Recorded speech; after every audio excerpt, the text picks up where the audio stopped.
할렐루야, 만나서 반갑습니다. 우리 옆 사람과 인사 나누겠습니다. 요번에 인사할 때 어떻게 인사하냐면요, 또 만났네요가 아니에요. 승리하셨습니다. 잘 버티셨습니다. 자, 시작. 승리하셨습니다. 잘 버티셨습니다. 우리 1층에 계신 우리 지체들도 함께 인사하겠습니다. 승리하셨습니다. 잘 버티셨습니다. 우리 2층에도 인사하겠습니다. 승리하셨습니다. 잘 버티셨습니다. 우리가 이렇게 매주 만나잖아요. 매주 만나는 이 반복이요, 우리가 지루하게 느끼면 안 돼요. 살아남은 거예요. 여러분, 죽다가 살아남은 게 지겹습니까? 고리타분합니까? 절대로 그런 법이 없어요. 우리는 또 살아남아서 승리하여 이 자리에 있는 줄로 믿습니다. 고난 중에도 하나님 부인하지 않고, 하나님 원망하지 않고 찬양하는 이 자리에 우리가 모였다라는 것, 승리하셨습니다. 할렐루야. 주님이 기뻐하시는 이 아침이 될 줄로 믿습니다. 함께 하시는 하나님이라는 제목으로 함께 말씀의 은혜를 나누게 될 것입니다. 우린 저번 주에 유다와 다말에 대한 이야기를 나누었어요. 그 핵심 주제는 무엇입니까? 항상 하나님은 오르시다라는 거예요. 우리를 선한 길로, 의의 길로 인도하시는 하나님이심을 다시 한번 깨닫게 되었어요. 오늘 본문에 요셉을 인도하시는 것도 하나님의 섭리가 있었습니다. 요셉의 삶을 통해서 하나님의 섭리를 채워나가고 있다는 것을 우리는 확인할 수가 있는 거예요. 오늘 1절의 말씀에도 요셉이 이끌려 애굽에 내려갔다라고 했어요. 절대로 여러분, 애굽에 내려갈 이유가 없습니다. 그런데 하나님께서 그에게 꿈을 주셨고 그 꿈대로 하나님께서 이루시려고 이끄신 거예요. 우리의 발걸음도 주님께서 이끄신 줄로 믿습니다.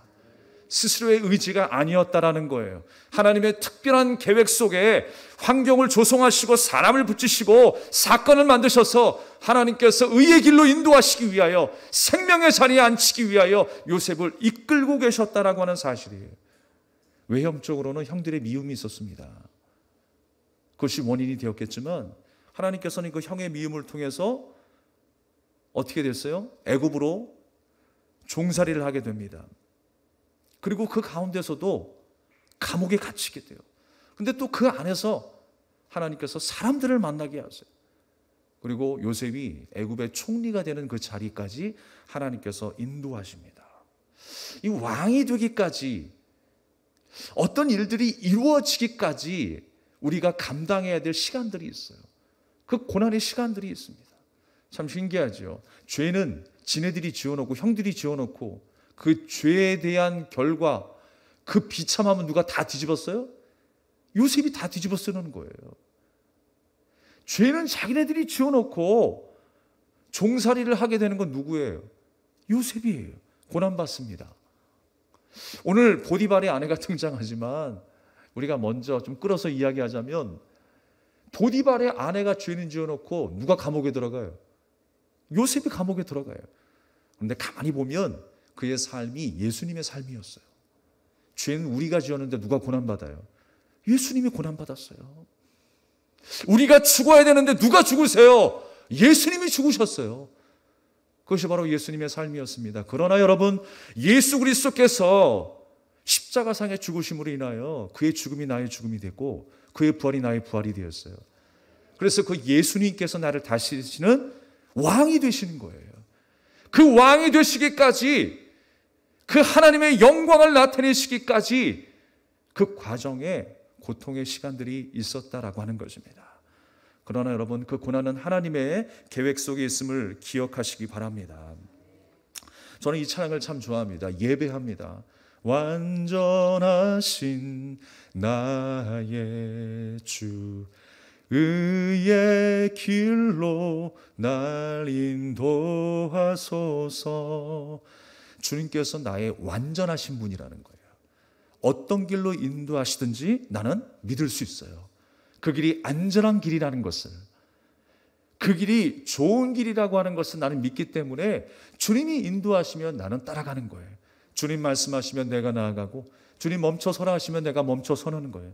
주가 일하시네, 주가 일하시네, 신뢰하며 걷는 자에게. 아멘. 신뢰하는 자에게 주가 일하시는 거예요. 주가 당연히 나를 위해서 좋은 길을 예비하시고 좋은 열매를 맺게 하실 것이라고 하는 그 확신과 믿음으로 우리가 따라가는 것입니다. 그것이 우리가 하나님을 찬양할 이유가 되는 거예요. 주님께서 우리를 좋은 길로 인도하신다는 확신 때문에 그렇습니다. 아내와 함께 운전을 할 때 목적지를 향할 때요, 여러 가지 생각을 많이 하게 됩니다. 그러면서 또 어떤 길이 좋은 길인가를 생각해 보면 저는 항상 지금까지 제한적으로 생각했던 것 같아요. 좋은 길 하면 어떤 길이에요? 빠른 길이죠. 목적지만 늘 염두에 두고 있어요. 그런데 여러분, 그것이 남자와 여자의 차이라고 하더라고요. 남자는요, 저기 목적지를 늘 염두에 두고 살아요. 그런데 여자의 마음은 좀 다른 것 같아요. 좋은 길이 어떤 길인가 했더니 꽃이 있고 나무가 울창하고 풍광이 아름답고 과정이 중요한 거예요. 과정이. 선물도 그냥 딱 준비해가지고 얘따 받아라 라고 한 게 아니라 어떤 마음으로 준비해 있는지, 어떻게 그 여인에 대해서 내가 생각하는 마음, 그 마음이 읽혀져야 하는데 그냥 선물만 얘따 받아라, 그게 아니라는 거죠. 그게 남자하고 여자의 좀 차이인 것 같아요. 서로 잘 맞춰가면서 균형을 이루는 게 중요한 것 같습니다. 그렇듯이 다 좋은 길이 생각이 달라요. 빠른 길이 좋은 길인 것 같고, 화려하고 아름답고 멋진 길이 좋은 길 같아요. 우리 수양관을 가는 길도 세 가지가 있습니다. 고속도로를 한참 타고 가다 보면 그 입구가 세 가지 길이 있어요. 근데 어떤 길은 정말 고속도로처럼 시원하게 난 길이 있고요. 또 어떤 길에는 꼬불꼬불한 길이 있습니다. 또 어떤 길은 벚꽃처럼 만발한 길이 있어요. 다 각기 우리가 좋아하는 길은 다를 것입니다. 또 세상 많은 사람들이 이 길이 좋은 길입니다, 넓은 길이에요, 성공의 길이에요, 화려한 길이에요 라고 말씀할지 모르겠어요. 그런데 주님이 우리에게 제시한 길은 십자가의 길이었어요. 자기 부인의 길이었어요. 왜 그런 줄 아십니까? 그 길목에 예수님이 계시기 때문에 그래요. 그 길목에 예수님이 계시기 때문에 우리가 그 길에서 주님을 만난다면 그 길은 우리에게 좋은 길이 되는 거예요. 우리에게 축복의 길이 되는 것입니다. 승리의 길이 되는 거예요. 주님과 연합하는 삶이기 때문에 그렇습니다. 우리가 하나님 앞에 더 가까이 나가는 길이 바로 그 길이기 때문에 그 십자가의 길이 우리에게는 축복의 길이라고 하는 사실입니다. 제가 어렸을 때 친척들과 함께 어린이 대공원에 놀러 갔던 적이 있었습니다. 근데 어느 순간에 부모님 손을 놓쳤어요. 그 순간에는 우리가 생각하면 자유 같죠. 그런데 그게 자유가 아니더라고요. 그 이전에 뭘 보았냐면 동물들을 실제로 보면서 너무 신비스러웠어요. 책에서 보았던 동물들을 보게 되니까 너무 신기한 거예요. 평소에 잘 먹지 않은 음식과 간식들을 먹으면서 너무 행복했습니다. 그런데 부모님 손을 놓치는 그 순간에 모든 게 다 캄캄한 거예요. 내가 즐거워했던 것 더 이상 즐겁지 않아요. 내가 신비스럽게 여겼던 동물들 더 이상 신비스럽지 않아요. 내가 바라보면서 즐거워했었던 그 동산의 모든 것들 더 이상 나에게 아무런 의미가 없는 거예요. 사촌 형과 함께 울면서, 제가 우니까 같이 울더라고요. 그래서 2시간 내내 그 어린이 대공원 안에서 뺑뺑 돈 거예요. 뺑뺑 돌고 돌다가 어디까지 왔냐면 어린이 대공원 정문에 도착하게 되었어요. 그것도 정문인 줄 알고 간 게 아니라 헤매다가 보니까 정문까지 오게 된 거예요. 근데 거기에서 어른들이 쫙 한 줄로 기다리고 계시더라고요. 얼마나 좋았는지 몰라요. 세상을 다 얻은 것 같았어요. 부모님과 함께 하는 것이 좋은 거구나. 행복한 거구나. 떨어져 있었을 때 내가 자유를 얻은 것처럼 생각하고 내 마음대로 갈 수 있는 길이라고 생각했지만 그것이 아니었구나라는 생각을 하게 되었어요. 사랑하는 여러분, 우리가 하나님을 알기 전에 내가 원하고 내가 바라는 길로 걸어가기를 원했어요.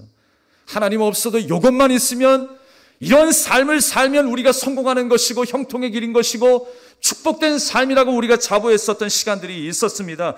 그러나 여러분, 하나님과 떨어져 있는 그 삶은 바로 저주의 삶이었어요. 불행의 삶이었습니다. 그러나 주님께서 우리를 만나주셨어요. 내가 내 수치를 스스로 가리려고 애를 썼지만 주님께서 그 수치를 가려주셨고, 내가 안고 있었던 그 무거운 죄짐을 주님께서 내 대신 져주셨다라고 하는 사실입니다. 내가 내 인생을 계획하며 살아온 것 같지만 아니에요. 하나님께서 나를 선택해 주시고 그 섭리 가운데 인도하여 주셔서 주님의 자녀 삼아 주신 줄로 믿습니다. 주님 앞에 우리의 삶이 무장해제되는 그 순간에 우리는 주님을 만나게 되고 주님의 크신 은혜 아래 거하게 되는 줄로 믿습니다. 오늘 본문의 말씀 속에 하나님께서 그 보디발의 가정으로 인도하셨음을 우리는 알 수가 있어요. 하나님께서 이끄셨다라고 하는 거예요. 그러면서 이 보디발의 종이 되는 과정을 오늘 설명하고 있는데, 어떻게 설명하냐면 보디발을 소개할 때 이렇게 소개합니다. 바로의 신하라고 소개합니다. 그리고 친위 대장이다, 애굽 사람이다, 그리고 그의 이름이 보디발이다 라고 소개하고 있어요. 굳이 이렇게 자세하게 언급할 필요는 없을 것 같은데 그냥 친위 대장 보디발 아니면 애굽 사람 보디발이라고 하든지. 그런데 여러 가지를 설명하고 있어요. 그만큼 그 당시에 누구든지 알만하고 유명한 사람이고 권력자라고 하는 것을 알 수가 있습니다. 우리가 요셉의 인생처럼 세상을 살아가다 보면 세상 권세자 앞에서 마치 힘없는 종의 모습처럼, 요셉처럼 살아가는 우리의 모습을 보게 됩니다. 그러나 오늘 말씀은 뭐라고 하십니까? 2절에 여호와께서 요셉과 함께 하셨다라고 했어요.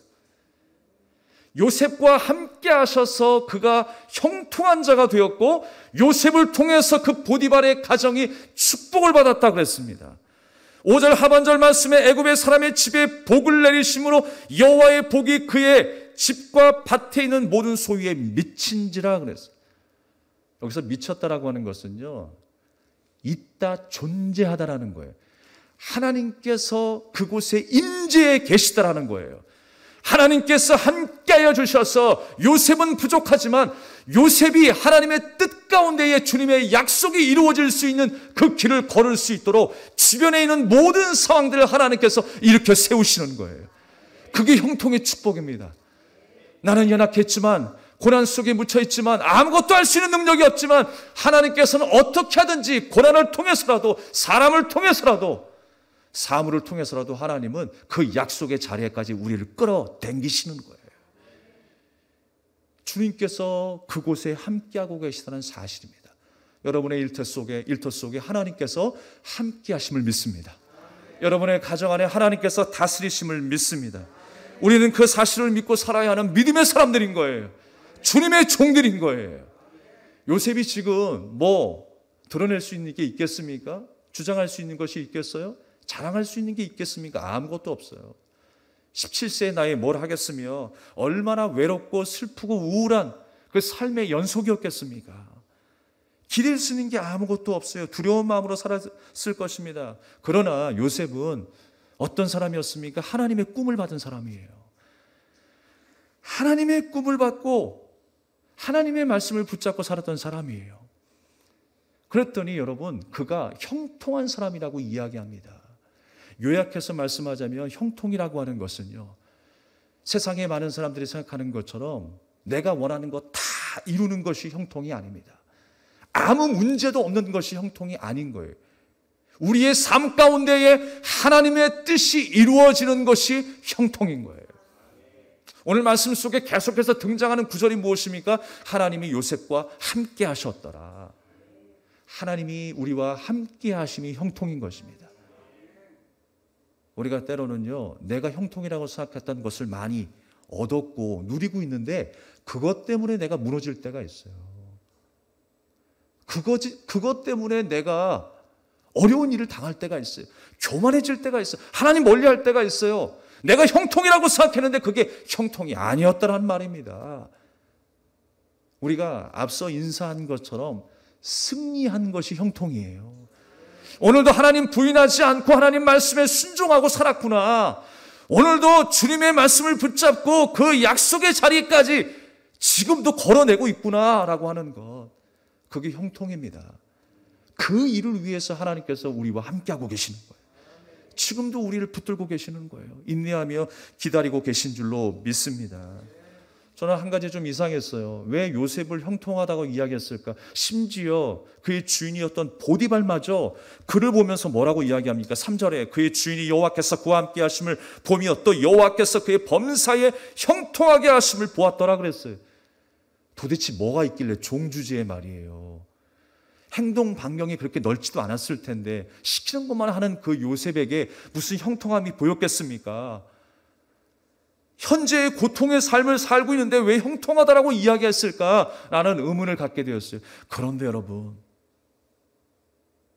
고난 중에도 하나님 의지하는 그 모습을 보면서, 그를 보면서 하나님 앞에 바로 서 있는 그 모습을 보면서 이 보디발이 느끼고 있는 거예요. 여러분, 세상에 많은 사람들이 우리 그리스도인들을 바라봅니다. 안 보는 것 같죠? 바라봐요. 그러면서 어떤 생각을 할까요? 진짜냐? 가짜냐? 그거 생각할 거예요. 우리도 그거 생각하고 있는데 저 사람이 진짜 목사야? 가짜야? 진짜 장로야? 가짜야? 그거 생각한다니까요. 반드시 세상 사람들이 우리를 바라보면서 그거 생각할 거예요.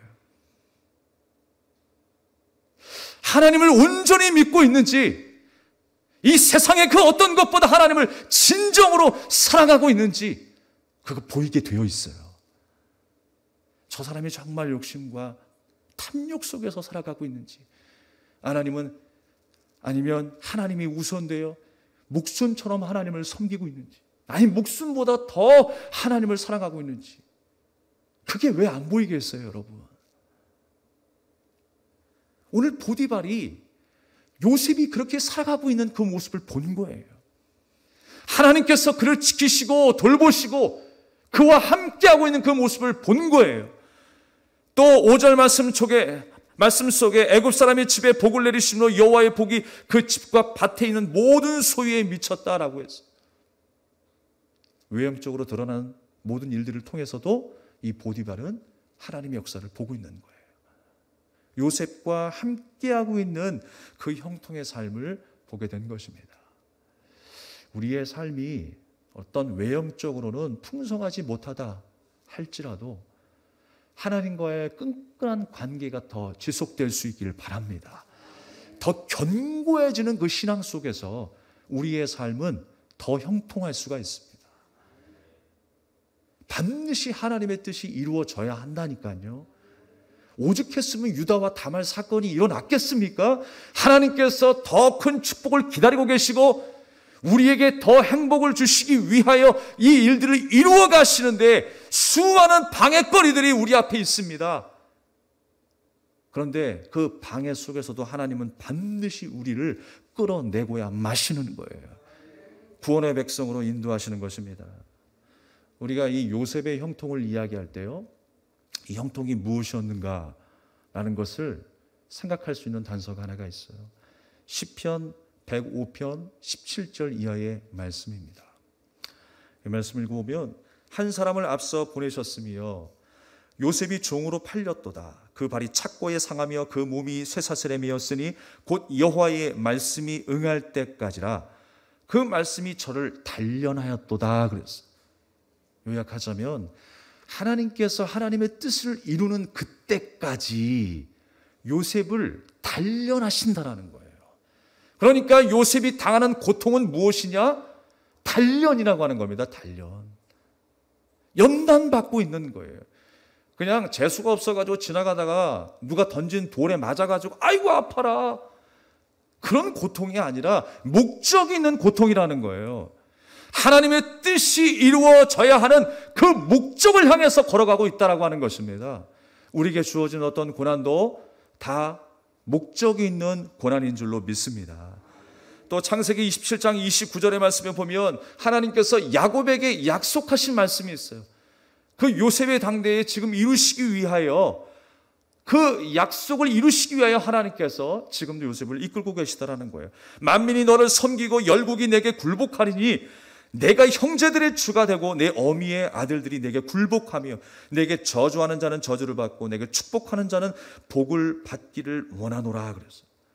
예수께서 이 땅의 왕으로 세워지시기 위해서 고난당하신 것처럼 요셉이 애굽의 총리로 세워지기까지 고난의 시간을 통과하고 있다라고 하는 것입니다. 우리에게도 마찬가지입니다. 우리가 온전한 하나님의 백성 되게 하시기 위해서 주님께서는 우리를 고난을 통해서 연단하시는 줄로 믿습니다. 고난을 통해서 우리가 깨달아야 되는 건 뭐냐면 죄의 비참함이 얼마나 그 죄가 더럽고 비참한가를 고난을 통해서 깨닫는 거예요. 간혹 그런 분들이 계십니다. 몸에 작은 이상이 있어서 병원을 찾게 되는 거예요. 그러면 결정적인 순간에 의사들이 하는 말이 있어요. 조금만 늦었어도 큰일 날 뻔했습니다. 이런 이야기를 많이 들으셨을 거예요. 하루만 지났어도 큰일 날 뻔했습니다. 잘 오셨습니다. 라고 이야기를 해요. 우리가 여러 가지 병들이 있겠습니다만 전조 증상이라는 게 있죠. 특별히 뇌졸중이라고 하는 그 병을 대표적으로 이야기하냐면 전조 증상이 뭐예요? 갑자기 안면이 조금씩 마비가 되고 이 언어의 발음이 이상하게 되고요. 두통이 심해지기 시작하고 어지러워지기 시작합니다. 저거 다 나에게 나타나는 증상인데 하시는 분들이 있을 거예요. 빨리 병원에 가보십시오. 그렇게 되면 어떻게 해요? 우리가 행동이? 잘못된 습관을 고치려고 애를 쓰죠. 멈춰야 되는 거예요. 잘못된 식습관 멈춰야 되는 것이고 잘못된 행동 또 우리가 본의 아니게 받았던 스트레스 그 모든 시간들을 우리가 저련히 잘라버리고 멈춰야 되는 거예요. 고난이 바로 그와 같다라는 거예요. 전조 증상과 같습니다. 하나님께서 우리가 사망으로 걸어가는 그 모습을 주님은 안타깝게 여기시는 거예요. 그리고 그 손을 놓지 않고 계시는 그 순간이 어떤 순간입니까? 고난을 받는 순간이라는 거예요.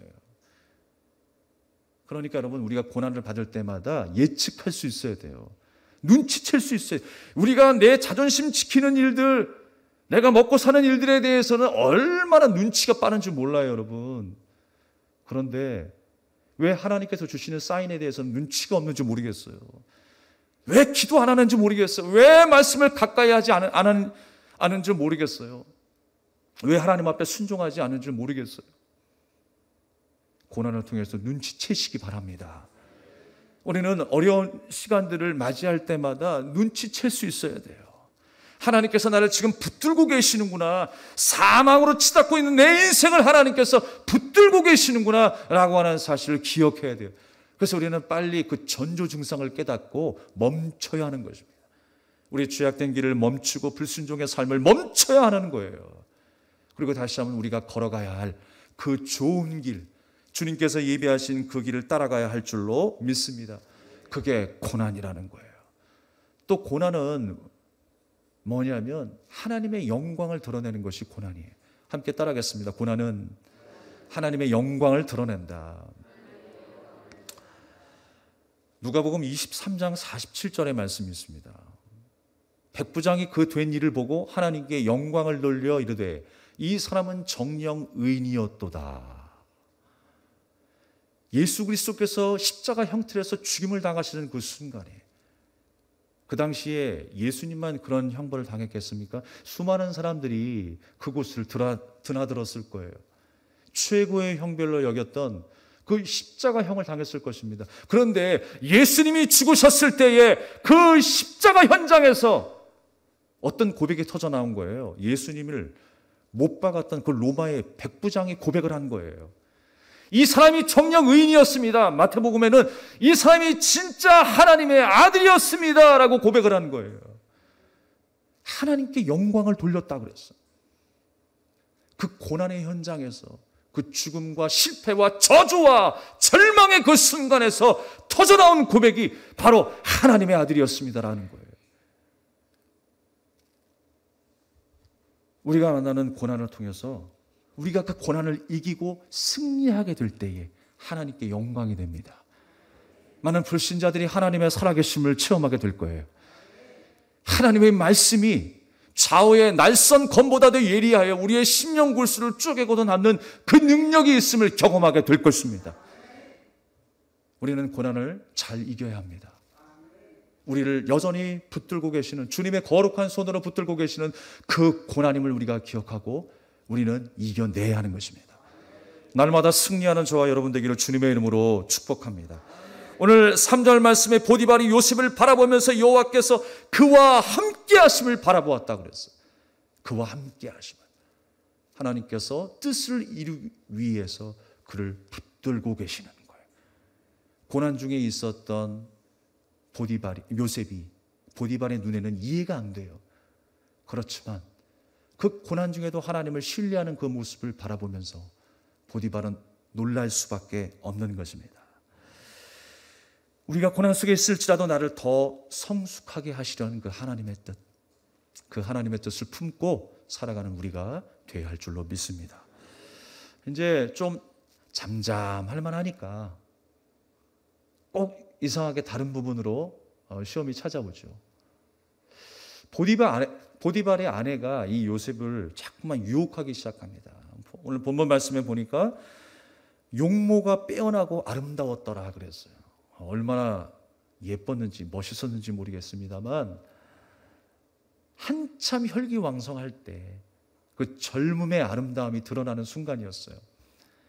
보디발의 아내가 자꾸만 요셉을 유혹합니다. 나와 동침하자라고 이야기합니다. 그때 요셉이 뭐라고 해요? 9절 말씀에 이 집안에서 모든 소유에 대한 권한을 갖고 있기 때문에 나보다 큰 이가 없습니다. 그러나 당신은 내 주인의 아내이기 때문에, 보디발의 아내이기 때문에 내가 범할 수 없습니다. 그럴 수 없습니다. 라고 단호하게 절연히 잘라버리고 그 자리를 떠나버립니다.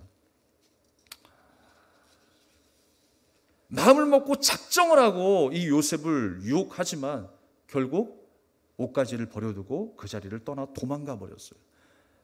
그랬더니 이 보디발의 아내는 어떻게 행동을 취합니까? 요셉이 자신을 희롱했다라고 이야기를 합니다. 자신을 희롱해서 크게 소리를 질렀더니 자기 옷을 버려두고 도망갔습니다 라고 보디발에게 이야기했어요. 보디발이 얼마나 화가 났을까요? 오늘 말씀에도 심히 노한지라 그랬어요. 화가 나가지고 결국 요셉을 어디에 보냈습니까? 감옥에 보내버렸어요. 그런데 그것 또한 하나님의 섭리였어요. 형들의 시기와 미움 때문에 애굽으로 온 것도 하나님의 섭리였고 감옥에 들어간 것도 하나님의 섭리였어요. 우리는 큰 틀 안에서 보니까 안심하죠. 이 말씀을 읽어도 그냥 마음이 편안하잖아요. 그런데 정말 우리가 그 요셉을 향한 하나님의 마음을 다시 한번 경험하면 사실 편안할 수는 없어요. 우리가 이 하루를 어떻게 살아내야 할 것인가? 우리가 이 땅에서 어떻게 살아가야 할 것인가? 우리가 주님을 바라보면서 이 고난을 어떻게 이겨내야 할 것인가에 대한 생각을 하게 되면 여러분 한시도 우리는 깨어있지 않고는 살아갈 수가 없어요. 주님의 손 붙잡지 않고는 살아갈 수가 없어요. 수많은 갈등과 스트레스, 질병 속에 우리 삶의 문제 속에서 고통당하며 신음하며 얼마나 우리가 안타까운 생활들을 살아가고 있습니까? 그러나 우리가 주님 붙잡지 아니하면 죽는 거예요. 그 가운데서도 우리는 살아계신 하나님을 바라보아야 합니다. 하나님께서 나와 함께 하시고 나를 도우시며 나를 인도하시고 있다는 사실을 우리는 기억해야 할 줄로 믿습니다. 어떤 이에게는 약속의 하나님이 아니라고 느껴질지 모르겠어요. 하나님이 나를 보호하신다고 하는데 보호하시는 하나님으로 느껴지지 못할지 모르겠습니다. 하나님이 치료의 하나님이라고 하는데 치료의 하나님이 아닌 것 같아요. 그러나 여러분, 고난은 죽어가는 우리를 놓지 않으시는 하나님의 손길입니다. 지금도 주님은 살아 계십니다. 주님은 지금도 나와 함께하고 계십니다. 오늘 이 말씀을 통해서 이 한 주간의 삶이 믿음 안에서 주님이 인도하시는 그 길을 따라가는 삶 속에서 날마다 승리하는 여러분이 되기를 결단하시기 바랍니다. 간절히 사모하며 그렇게 기도할 수 있기를 주님의 이름으로 축복합니다. 주님이 나와 함께 하시는 것이 형통의 축복이에요. 말씀을 정리하겠습니다. 어느 모 교회의 일이었습니다. 어느 모 교회에 간암으로 인해서 처절한 사투를 벌이다가 임종을 맞이한 한 여성도의 이야기입니다. 어느 날 목사님이 그 여자 성도를 신방한 일이 있었습니다. 그런데 그 성도님의 모습이 너무 그냥 불만으로 가득한 거예요. 얼굴 그 자체가 그냥 어둠이었어요. 어둠.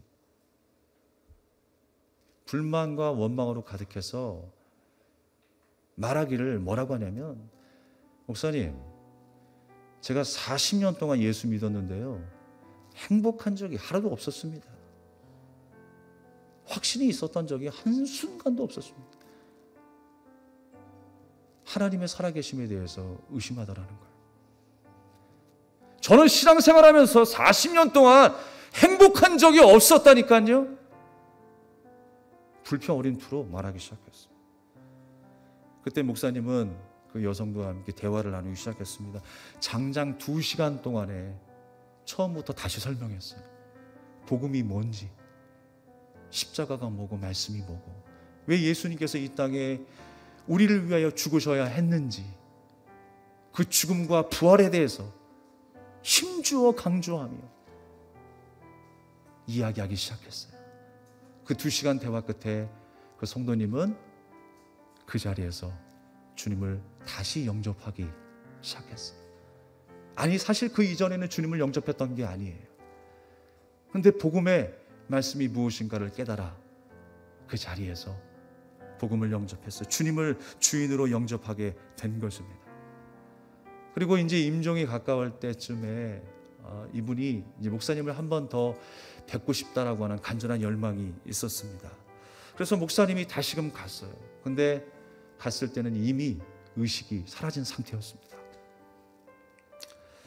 그런데 그때 마침 주변에 있었던 의사들이 아직 청각은 살아있으니까 마지막 할 말이 있으면 하십시오라고 하더래요. 그래서 목사님이 그 성도의 손을 잡고 이마에 손을 얹고 귓가에 대고 말하기 시작했어요. 자매님, 이제 천국 가셔서 좋으시겠어요. 제 말을 알아듣고 계시면 손가락을 한번 움직여 보세요. 그랬더니 정말 검지가 까딱까딱 거리더라는 거예요. 의식이 없는 상태인데. 그동안 많이 힘드셨죠? 이제 이런 질병도 아픔도 슬픔도 가난도 없는 하나님 나라에 가게 되었으니까 얼마나 좋습니까? 저는 정말 자매님이 부럽습니다 라고 했더니 이 성도님의 손가락이 또 까딱까딱 하더라는 거예요. 의식은 없는데. 그리고는 숨이 완전히 멎게 되었어요. 그런데 목사님은요, 그 순간을 기억하면서 너무너무 감격스러웠대요. 왜 그랬냐면 그곳에 함께 하신 하나님을 실제로 만나고 있는, 이 자매님이 지금 하나님을 실제로 만나고 있는 그 영광스러운 현장에 자기도 함께하고 있다라고 하는 그 감격 때문에 소름이 끼치더라는 거예요. 전율이 올다라는 거예요. 전율. 온몸에 소름이 끼치면서 목사님은 이렇게 이야기합니다. 그분의 숨이 끊어지는 순간 마치 하나님께서 그분을 덥석 끌어안으실 것만 같았다라는 거예요. 내 자식 고생 많았다. 이제 넌 영원한 나라에 온 거야. 이제 진짜 안식 속에서 편히 쉬어라 라고 하시는 것 같다라는 거예요. 사랑하는 여러분, 주님은 살아계십니다. 주님은 지금도 역사하는 하나님이십니다. 우리에게 참된 평안과 안식을 허락하시는 주님, 그 영원하신 주님을 다시 한번 의지하며 살아갑시다. 어떠한 고난 속에서도 우리가 포기하지 않고 주님이 인도하시는 그 길, 그 길이 생명의 길이고 형통의 길임을 믿고 오늘도 우리가 순종하며 살아내는, 승리하는 저와 여러분의 인생 되기를 주님의 이름으로 축복합니다. 함께 우리의 찬양을 드리며 기도하겠습니다.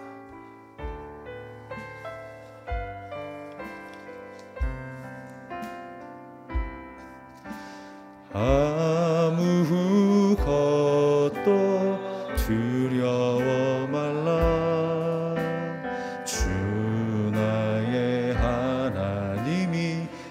지켜주시네. 놀라지 마라, 겁내지 마라. 주님 나를 지켜주시네. 아무것도 두려워 말라. 아무것도 두려워 말라. 주 나의 하나님이 지켜주시네. 놀라지 마라, 겁내지 마라. 주님 나를 지켜주시네. 내 맘이 힘에 겨워 지칠지라도 주님 나를 지켜주시네. 세상의 험한 풍파 몰아칠 때도 주님 나를 지켜주시네.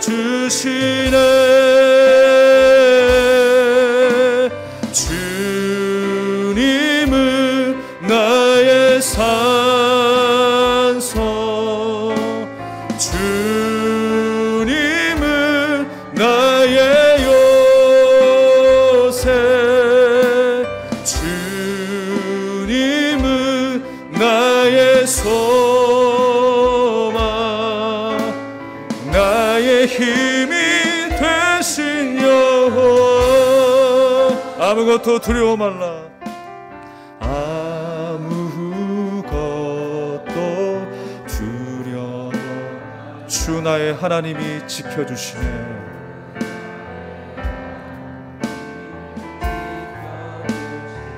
놀라지 마라,